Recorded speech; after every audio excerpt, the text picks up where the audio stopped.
I want to bring in NBC once again for correspondent Josh Letterman standing by for us. Josh, bring us up to date. What more we're learning?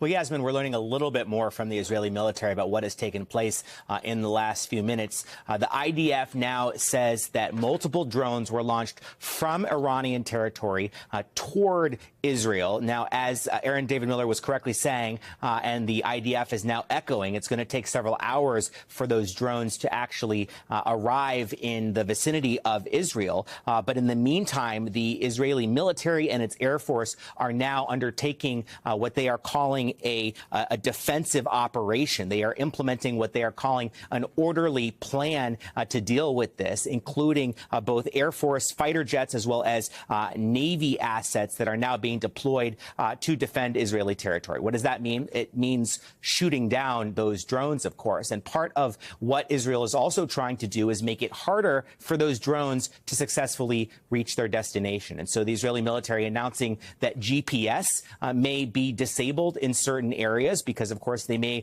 suspect that those Iranian drones may utilize GPS targeting to be able to get to the places that they are intended to go. And as well as disabling GPS, the Israeli military is now urging the public to really closely follow some of those orders to civilians that we discussed a little bit earlier, including the shutdown of large gatherings.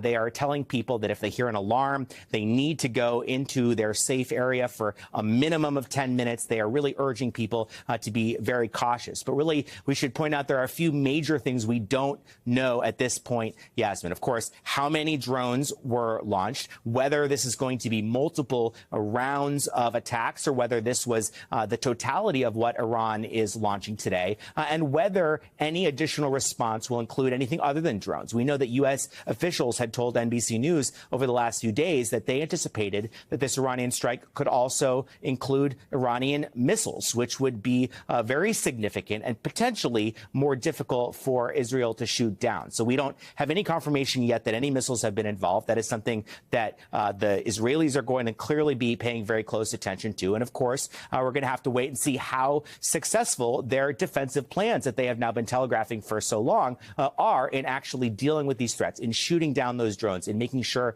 that they are unable to get to their destination. Those are some of the issues that we're going to be watching in this extremely tense period now, as we know that Iranian drones, as we speak, are in the air making their way toward Israeli territory. Truly an unprecedented incident, Yasmin.